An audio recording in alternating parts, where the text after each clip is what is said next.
Welcome, Reading 100. In this brief video, we'll go over some search tips to help you find information for your group presentation. Oftentimes, when we begin our searching using a search engine like Google or Bing or DuckDuckGo, have you ever considered where you're searching and what you're searching? When you're using a search engine, you are just searching the tip of an iceberg. If you consider the internet like an iceberg in the water, you are just searching the surface web, where public-facing information resides. Oftentimes, that's commercial websites like .coms, government websites in the United States that end in .gov, sometimes school websites that end in .edu, or organizations that end in .org. Below the surface web, which only comprises of maybe 10% of the internet, below it is the majority of the internet, which is deep web. That's paid for proprietary access information. Whenever you have to pay for access to information, that's closed access, deep web. The library databases reside on the deep web. That's why we have to use the library's home site as your portal to access to the library databases. And that's why you also have to use your MEID and password to access those databases. So when you're searching and you think that you've searched everything, consider, where are we searching? Are we searching surface web or are we searching deep web? Now, for your assignment, here are some search tips. Keep in mind that if we are looking at researching the Rhodes Scholarship, that this is something that's outside of the United States. And so looking at that URL, the .uk lets us know that it's a UK website, which is correct. The .ac.uk is the UK version of .edu. And then OX is the abbreviation for Oxford.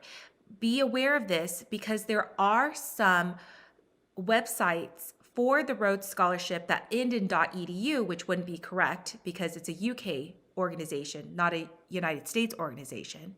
But also there are some that are .coms and .orgs. So just be aware that you don't want to use the wrong website.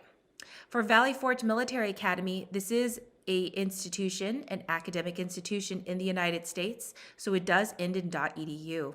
For Job Corps, because it is a government-run agency, it is going to end in .gov, which is the domain used in the United States for government agencies.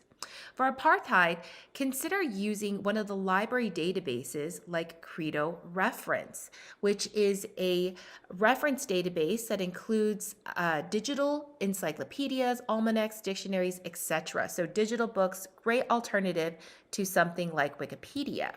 So to get there, we're going to go to our library homepage, library.estrellamountain.edu. And remember, this is closed access information. This is our public-facing library homepage. But to access the database, we are going to need our MEID and password. Credo Reference can be found under Popular Resources.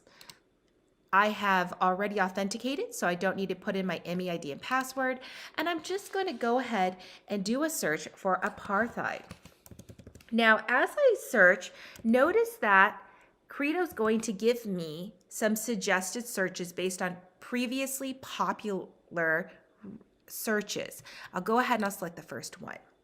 Now, when a topic is very popular, it will provide me a suggested article.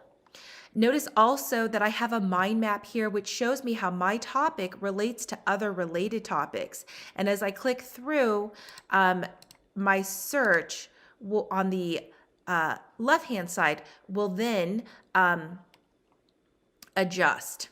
Okay, but I don't want this. I want to go back to apartheid.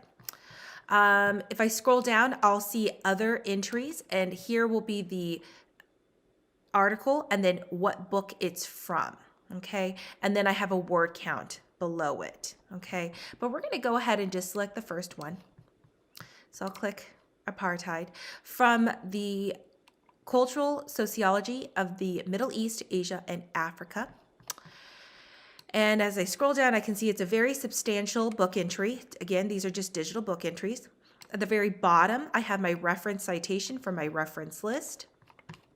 To export this to myself, notice I have the shared icon. I'm going to select the shared icon, and then just remember that you select full text under format option. Otherwise, you don't receive full text. And for email, just make sure that anything with the red asterisk you are filling out, so you can put your name, just student, and then email. The to and the from is going to be the same, and then hit go. So these are just some really brief tips for helping you with researching for your group presentation. If you have questions or need help or get stuck, come and see the library desk in Estrella Hall. Happy searching!